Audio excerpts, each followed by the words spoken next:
ជាប់លេខ1តែដឹងសាគេនោះ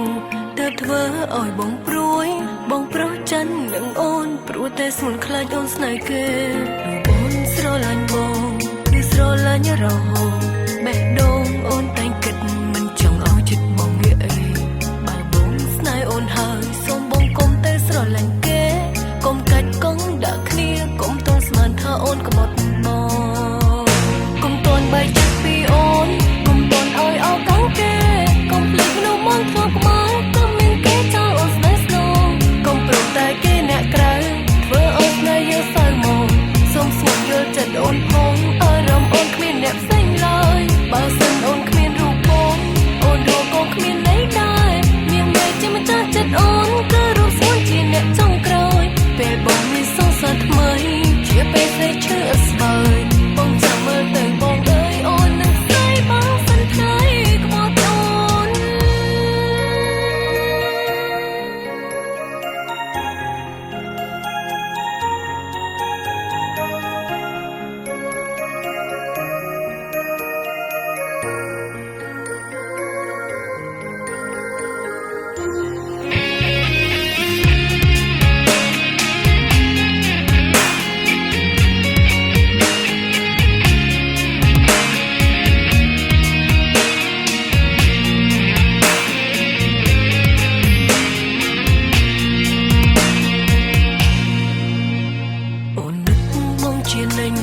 មិនដែលភ្លេចបងឡើយចិត្តអូនមានបងហើយឈ្មោះត្រែនត្រៃនៅជាប់លេខ1តែដឹងសាគេនោះ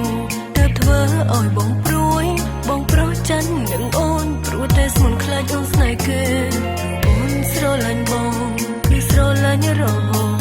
បេះដូងអូនតែងគិតមិនចង់ឲ្យចិត្តបងងាករេបើបងស្នេហ៍អូនហើយសូមបងកុំតែស្រឡាញ់គេកុំកាច់កង់ដាក់គ្នាកុំតន់ស្មានថាអូនក្បត់បងកុំតន់បែកចិត្តពីអូនកុំតន់ឲ្យអោកង់គេកុំភ្លេចមនុស្សមកធ្វើក្បាលកុំមានគេចោលអូនស្នេហ៍ស្នងកុំប្រំតែគេអ្នកក្រៅ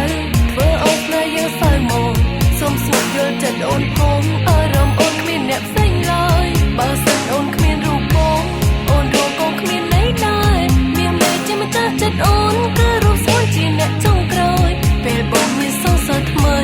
ជាពេលស្រីឈឺអស្បើយបងចាំមើលទៅបងអើយអូននឹងស្រីបងសិនថ្ងៃក្បត់អូនកុំតន់បែកចិត្តពីអូនកុំតន់ឲ្យអោកង់គេកុំភ្លេចមនុស្សមកធ្លាប់ក្បាលកុំមានគេចោលអូនស្នេហ៍ស្នងកុំប្រំតែគេអ្នកក្រៅធ្វើឲ្យស្នេហ៍យើងសៅមកសូមស្ងួនយល់ចិត្តអូនផងអារម្មណ៍អូនគ្មានអ្នកផ្សេងឡើយបើសិនអូនគ្មានរូបបងអូនរកក៏គ្មានន័យដែរមានតែជាម្ចាស់ចិត្តអូនគឺរូបស្មួយជាអ្នកចុងក្រោយពេលបងមានសង្សារថ្មីជាពេលស្រីឈឺអស្បើយ